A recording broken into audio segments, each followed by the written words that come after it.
Two Bulls in a China Shop is brought to you in part by our sponsors and friends over at Manscaped, Trade Pro Academy, and Vanta Trading. Manscaped is the best in men's below-the-waist grooming with precision-engineered tools for your family jewels, and with a new and improved 2.0 version of the Weed Whacker now available, it's the perfect time to take advantage of our exclusive offer of 20% off and free worldwide shipping using promo code 2bulls at manscaped.com. As always, that is the number 2. And when it comes to institutional quality trading education, look no further than tradeproacademy.com. In our free Discord server, you'll find instructions to take advantage of our discount with them as well. And for anyone trading futures, check out vantatrading.com. Founded by Mr. W. Banks and Baba Yaga, they provide a ton of educational content with the focus of teaching aspiring traders how to build a repeatable, profitable process. Our exclusive discount code for Vanta can also be found in our free Discord server. We'll have all of those links and more in the episode description. Thank you for listening, and I hope you enjoyed today's conversation. So, how does it feel when you play Roll Up to Win with Tim Hortons? Buy a hot or cold beverage using the Tim's app and find out. Roll in the app for a chance to win prizes ranging from free coffee and donuts to a Universal Orlando resort vacation or a sweet car. Oh, don't forget the TV. And this year, every roll is a shot at a $1,000 daily giveaway drawing for 2 $500 prizes. Roll up to win and get treated by Tim's. No purchase necessary. Account registration required. 50 U.S. and D.C. 18 plus entered by 4/2/23. See rules at rolluptowin.com for free entry and full details. Void in Florida and where prohibited. You are listening to an entertainment program put together by a company called Financial Ineptitude. Anything said on this show is not an endorsement or professional advice. Would you really want to tell a court of law you were suing us because you thought taking financial advice from two idiots on a podcast put out by Financial Ineptitude was a good idea? Really? Clown hat smiley face. Hello, everybody. Welcome back. Welcome back to the shop. I'm your host, Kyle. And joining me for this week's Midweek. Nailed that. God damn Dude, it. What are we calling this thing? I just really love when, like, your first few words in, you fuck it up. I literally wait with a bated breath to hear it. We are not even 5 seconds in, and I already fucked it up. Welcome to the Midweek Update. I got Erik here with me from ES Invests, and we're going to talk about some shit. Right? Hey, how are you doing today, Erik? I'm doing lovely. Thank you for asking me how I'm doing. Yeah, I got anything coming up on the radar? Any news with the channel? Have you been interviewing some people lately? Yeah, so I have an episode recorded with Richard Friesen that was originally going to be coming out today, but we moved that for next week. Okay. And it's just there was some bad timing with some other interviews that I did. So I got interviewed for the Trading Nut by Cam, who's a really cool dude. That one came out today, as well as another one that I did with a woman called Louise Bedford. And that one also came out today, interestingly enough. And those were recorded very different times. Yeah. Yeah, but pretty interesting timing for those to be launched. But nonetheless, they were super fun. And I didn't think it was any sort of issue for them anyways, because they're two very different conversations. Like the stuff I did with Cam was way more technical in nature. It's honestly the side of trading that I prefer to talk about. And then the stuff with Luis was also actually really fun, but it was way more psychological in nature, which I actually really do enjoy that as well. But I really, really enjoy the technical stuff. Right. Well, that makes sense. Who was the other one? Yeah, I saw you sourcing questions on Twitter. I don't know if you use mine or looking for stuff to discuss on one of the interviews you had coming up last week. Yeah, I did one. What was it? Was it last week or was it? I don't even know weeks anymore, man. They all kind of just blend. Shit. Me neither. But it might have been yesterday, I think, because I did one yesterday with Doomberg, and that one was super fun. Yep. Yeah, Doomberg was hilarious because they're a faceless brand. But I do my Zoom sessions with video, right? So they literally have this really cool setup where they have like a chicken video that plays on a loop, and it's their brand logo, their mascot. But they have like it sitting in front of a computer. Its eyes move a little bit. Its hair move. Like it's literally super fun. Huh. So yeah, I chatted with them yesterday, but that conversation took a different turn than I expected. We definitely talked about markets and economics, but we talked a lot about just like their brand, how they built it, the ideas of like audiencing. It was super useful for Huh. me as a content creator. I had no idea going into that it was going to be half market talk and half brand consulting, but I really valued that conversation. It was super fun. But Yeah, I want to hear that one. that one won't be out for a little bit. Yeah, that'll be a good one All though. right, let us know. Let us know and shoot me the link so I can make sure they're in the episode description for the two that came out today. Oh, for sure. Let me grab. All right. Cool. Well, today, what are we going to talk about today? We had some earnings come out. I saw Tesla. Anything catch your eye? Yeah, there was kind of a handful of things that I thought were important today. Um, Yeah. yeah, I think there's two key things. I think seeing some of the bank and financial earnings and the way that they're reporting and talking about the future, Mm-hmm. I think is very interesting, especially against the broader context of like this credit crunch you might have been hearing about, Yeah. where a lot of small regional banks, they start losing money Mm-hmm. because people pull their money out, and it creates a broader credit crunch because that's actually small regional banks are the ones who do a lot of the lending, right, for Right. Right. different places. So that I think is really really interesting to follow along. And then the other thing that I thought was interesting looking at earlier was just watching yields, because Hmm. yields, I think, at least in my opinion, were kind of the talk of the town earlier today, and rightfully so, because we think there's now discussion about the Fed holding interest rates higher for longer duration. Okay. And I think that spooked the markets quite a bit. Funny because the market seemed like they was still just kind of slowly grinding up today. Sort of. When did that news come out? It was earlier today. I mean, if you look at the open today, I'm not sure that I would Right. call it Okay. slowly grind up. Fair enough. Fair enough. Yeah, but to your point, I do think later in the day it started gaining some ground. But yeah, I mean, what the SPX yesterday closed at 41.55, and this morning it opened at 41.37. So essentially 20-point drop on the open. Yeah, that's what happens when you stare at a 5-minute chart too long. Forget the bigger picture. Yeah. But I mean, you're not wrong. Like after that open, I Yeah, do agree with you. Like after that open, it absolutely did kind of have a slow, steady grind up, and it closed what, 41.54, almost where it closed yesterday. yeah. So I totally see Hmm. why you would think that. But yeah, exactly. It's the overnight move in this case was kind of an important one. What was the other bank stock I saw? I thought I saw Wells Fargo did really well, but there was one other one. Was it Charles Schwab that did not do nearly as well? Well, I mean, and then Charles Schwab seemed like kind of a larger bank to be getting hit with some of the same issues that maybe the smaller regional banks are getting hit by. Do you think that's another sign that there's more troubles to come when some of these bigger banks are starting to report some less than stellar earnings? I mean, JP Morgan, Wells Fargo did all right, but Bank of America looks like they were not that great. And not sure I can't remember what the other one was. I think it was Charles Schwab. Well, I think it's important to remember, though, for Bank of America, there was qualitative components around their earnings, but they still beat. They were estimated at 79 cents and they came at 94 cents. So I think that starts getting into the world of how we're qualifying around the actual statement.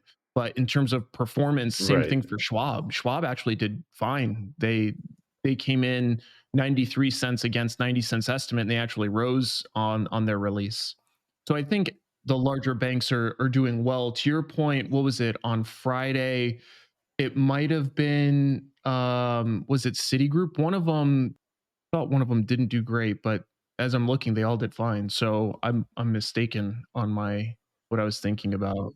I think I was mistaken too because I'm looking Oh at no, it, and yeah, the B of A did pretty well actually. I yeah, think it no, I'm was right. like you said, components inside that. Yeah, exactly. Because Wells Fargo is the only one that didn't react super great on the day of earnings, but since then it's rallied up and Right. out. But if you look on earnings, they still beat, but it was an inside day. Yeah. Yeah. It opened on the 14th when it reported. It opened at 39.75 and it closed at 39.64. So it essentially didn't do anything. So what you're saying earlier about holding interest rates higher for longer, does that mean that we're looking at more rate hikes being predicted, or does that mean that they're just not expecting, or the market's finally coming to grips that there's not going to be a cut this year?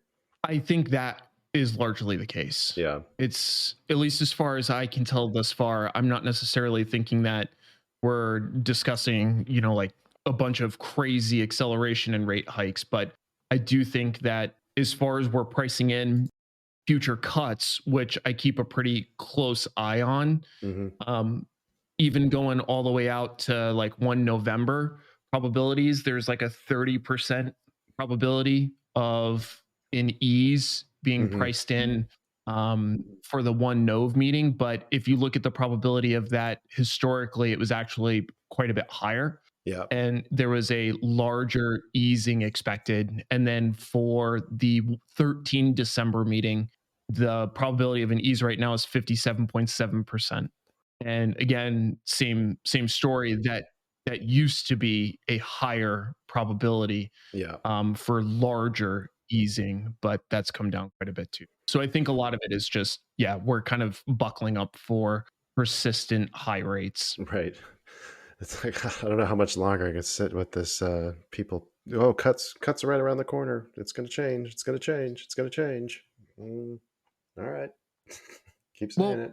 I feel like a lot of those kind of maxis, anyways, like they have to think like that and they have to talk like that because it gives them traction, right? Hmm. It's the same reason why if you watch somebody like Andrew Tate, people freak out about everything that that dude says. But if you notice the way that he phrases things, it's very carefully phrased to elicit an emotional response because then everybody talks Hmm. about him and he's cool with the notoriety to grow his brand, right? Like Right. pretty much everybody, I don't know shit about the guy. I've just heard the name before and I've heard clips and I can always tell that he says things purposefully inflammatory so that he gets a rise. And it's kind of the same thing I see with the markets. Everybody's trying to, make the next call so that they receive that validation, Hmm. but what's the efficacy behind these, right? If you guess enough, sooner or later you're going to be right. But that's why, when people talk about some of the people I interview, like David Hunter, people say, like, oh, well, if you forgive the timeline on some of his calls, then they're pretty good. And I always remind them, it's like, well, then that's wrong, right? Like, you Right. can't eliminate a component of a quote unquote call. And that's actually the whole reason why calls are so fucking difficult, is because you make an assessment based on what you see today with the information that you have right now. And guess what? Tomorrow, that information fucking changes. Hmm. So that's why the business of calls is so difficult, because information changes. It's very dynamic. Yeah. No kidding. Well said.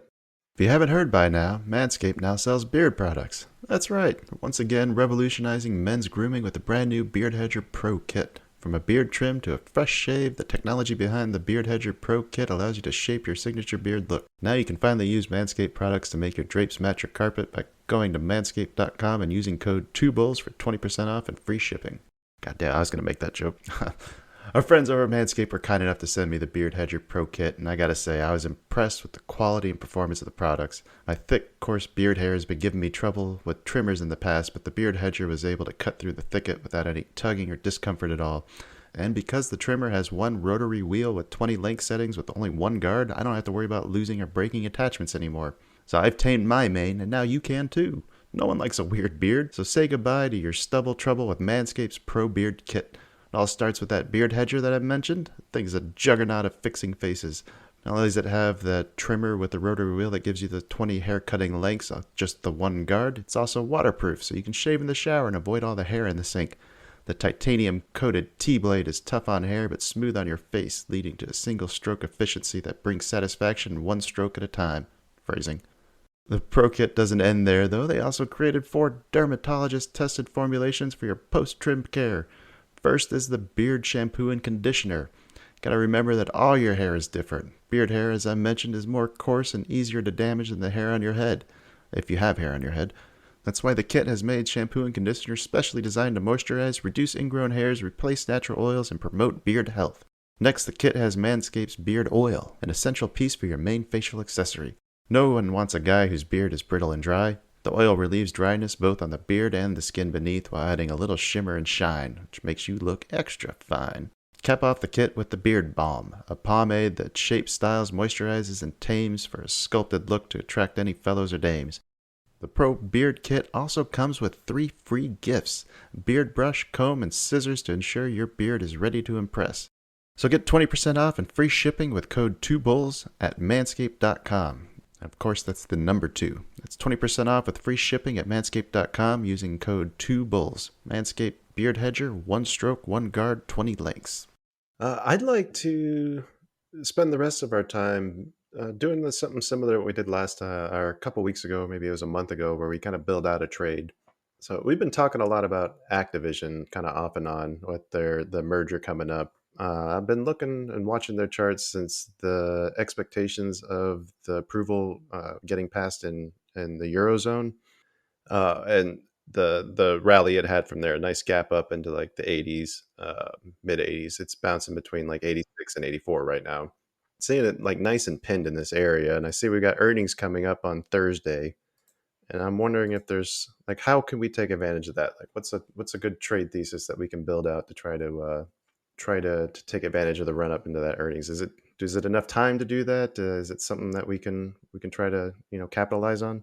I have a couple trades just by doing a cursory overview. And for everybody listening, like we didn't talk about this ahead of time. Like I haven't looked at this yet, but just looking at it, there's a few things that come to mind. But before that, let me tell you the assets that I have currently. I mean, I have 200 shares of Activision that I'm holding currently, and I have 2 calls that expire in June, $90 strike that I'm holding that are profitable. So I've got some assets that I could try to play with too.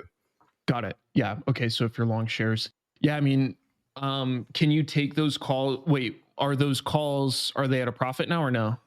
Yeah, I bought them at 150. I think they were trading around 250 or somewhere in that area. Oh, they're long calls. Yeah, long calls. Okay. Weird. Okay. Yeah, the long calls part throws me off a little bit, just because if you're long shares, you could be long calls too, obviously, but I typically don't do that. Nothing wrong with it. It's just not my go-to. But I think the very first thing then, with the position that you have on, are you looking to add more long deltas to it or no? No, I think I've got enough long exposure at this point. Okay. And what is the expiration for the long calls? June. I think it's the June month. 16 June. Yes, that sounds right. And what's the strike? 90. Oh, so you're out of the money. Out of the money, but Okay. it's profitable. Right. Yeah. Yeah. So for everybody listening, what I was doing right there is I was seeing if this is suitable to sell calls against. So this could be part of like a leap, or not a leap, sorry. It could just be part of a diagonal. And in this case, I wouldn't trade a diagonal, at least on those long calls. And it's just because they're a low delta, they're 38 delta. And yeah, they're trading at, they're a profit for you, but I wouldn't trade short deltas against that with it being only a 38 delta. If these were further in the money, then they would be a different story. Yeah. So the follow-on question, at least for the long calls part of it, is what's the profit taking plan for these? I was waiting to see. What I wanted to see was the approval, if they get the approval for the acquisition to go ahead through the Euro Commission. That's I wanted to see that happen, and then I was going to take my profit after that news dropped, or at the end of April. If it doesn't come, then I'm just going to dump it. Why are you going to hold it into that? Because that was my expectation. That was my thesis, is that it is going to get approved. I've been on the bandwagon of this deal is going to go through basically since I read about it. So I'm operating on that thesis. Got it. Yeah. So I think with that case, and if you're wanting to leave the long calls on, that leads me to the long shares. What's the plan for those? That's been something I've held for about 10 years. So I just figure if it gets close to that acquisition price, then I'm just going to dump them. So anywhere, like once it hits like 92, anywhere between 92 to 95, then I'll probably start putting a tight stop on it and looking to get out. Got it. Okay, so there's a couple things. If we're not looking to add size, I wouldn't be selling any sort of cash secured puts. Hmm. My disposition towards this, if we were flat or if we wanted to trade the earnings release by itself, I would be looking at short volatility. So something like short straddle. Hmm. If you want to essentially play off of the position that you have as is, I would be looking at short calls against it, understanding that if you hold them through earnings, there is a chance that those could get called away. But what was the deal price again for them? 95. Yeah, so you could still sell pretty short term covered calls against those long shares, and you could sell them somewhere at like 90. You're going to give away potentially $5 of upside if it goes through, but you're going to collect $1.30 up front. And that's a pretty low delta series of short calls. It's only a 30 delta. Hmm. So that's one way you, and the other thought process I have there is you already have other long deltas. So Right. it's not like Right. you're sabotaging the upside potential. You still have those long calls. That, Otherwise, yeah, I wouldn't exactly. necessarily want to go that route. Yeah. So I think it comes down to if you're wanting to trade earnings as it is, or if you want to tie it in with the existing positions. And then if you want to tie it in with the existing positions, it comes down to the upside, how much upside exposure you want to have. But as a product in and of itself, I still think you could trade earnings around it because right now it's set to report on the 27th after the close, Yep. and it's super high implied volatility percentile. So there's a pretty good opportunity here, I think. I was just looking at that. Yeah, I wonder if they're expecting news of the deal or something like some sort of update at this earnings call, which kind of makes me wonder if I want to be holding through it too. The more I think about that, like this seems like this is an outsized or bigger unknown for some reason or another.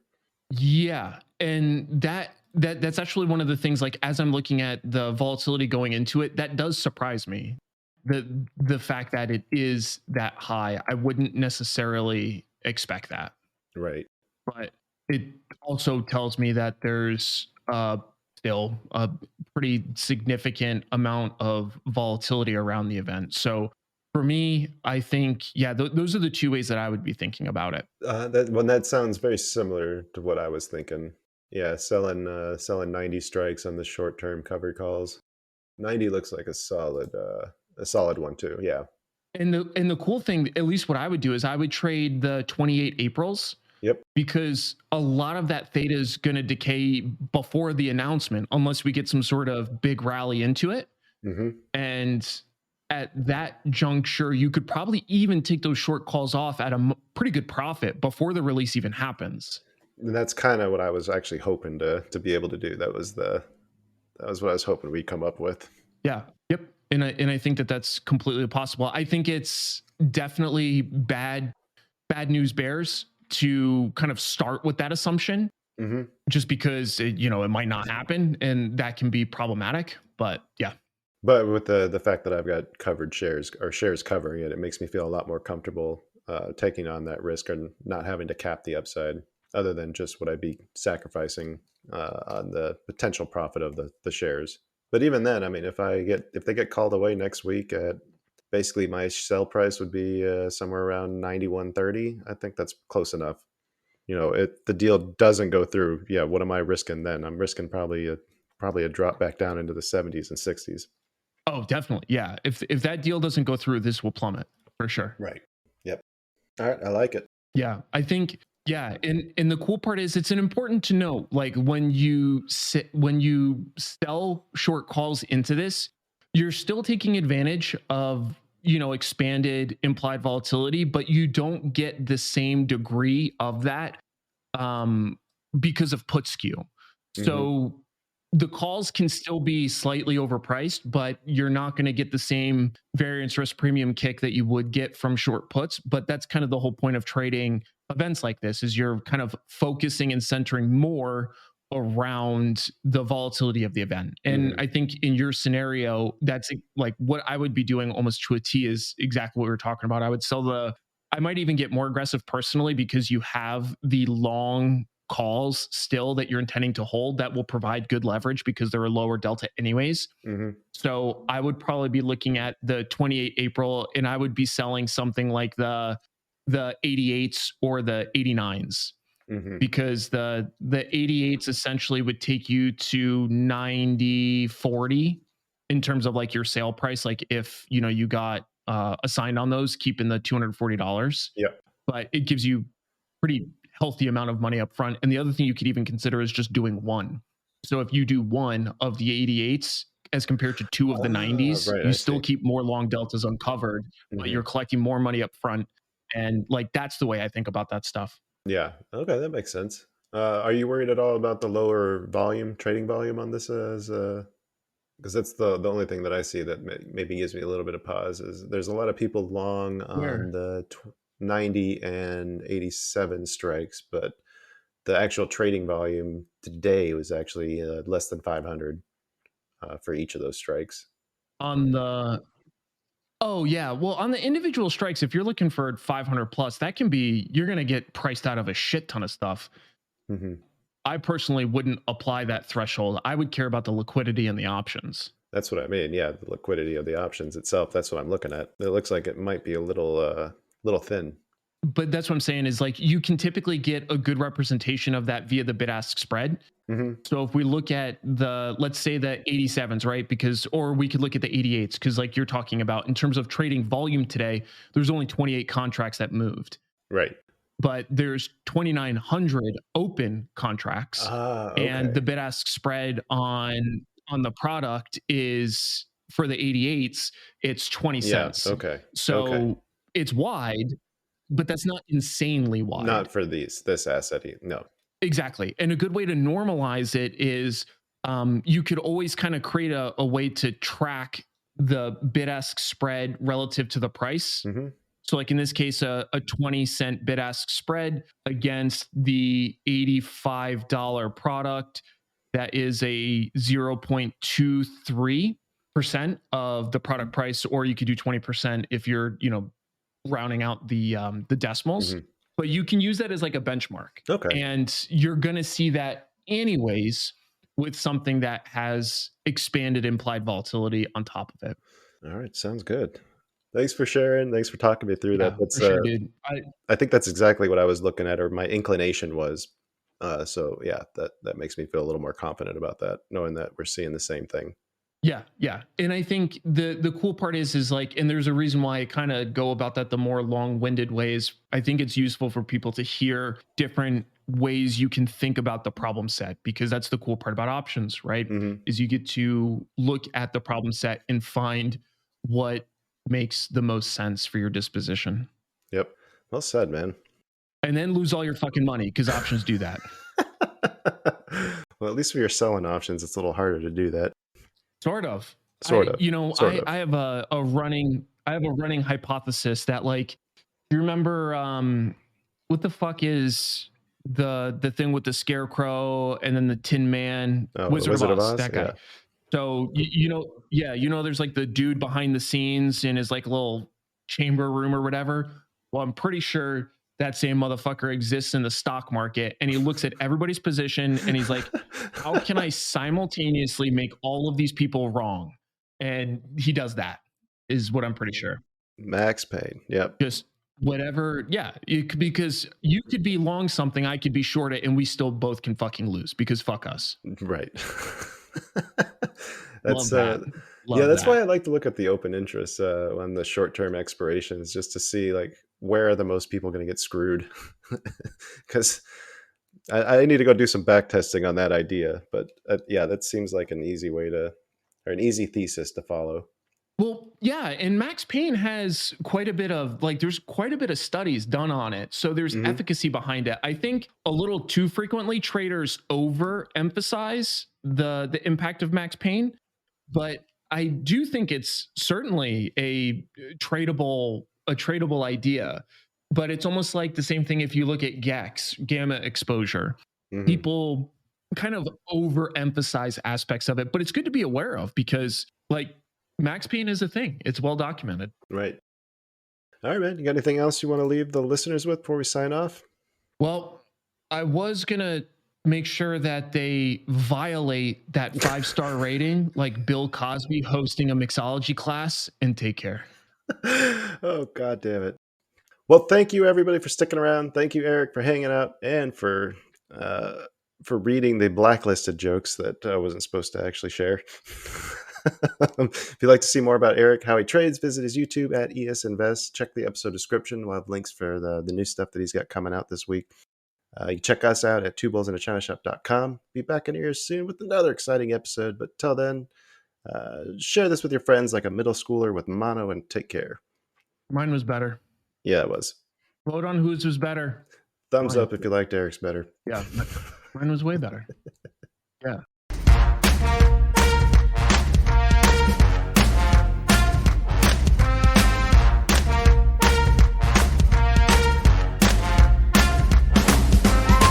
Two Bulls in a China Shop is an entertainment program, and all thoughts and opinions expressed in the show belong to the hosts and not of any company. They are not intended to provide specific advice or recommendations for any individual or on any specific security or investment product. It is only intended to provide entertainment about stocks and the financial industry of trading. If you make trades based on what you hear in this show, you assume all risks for those trades.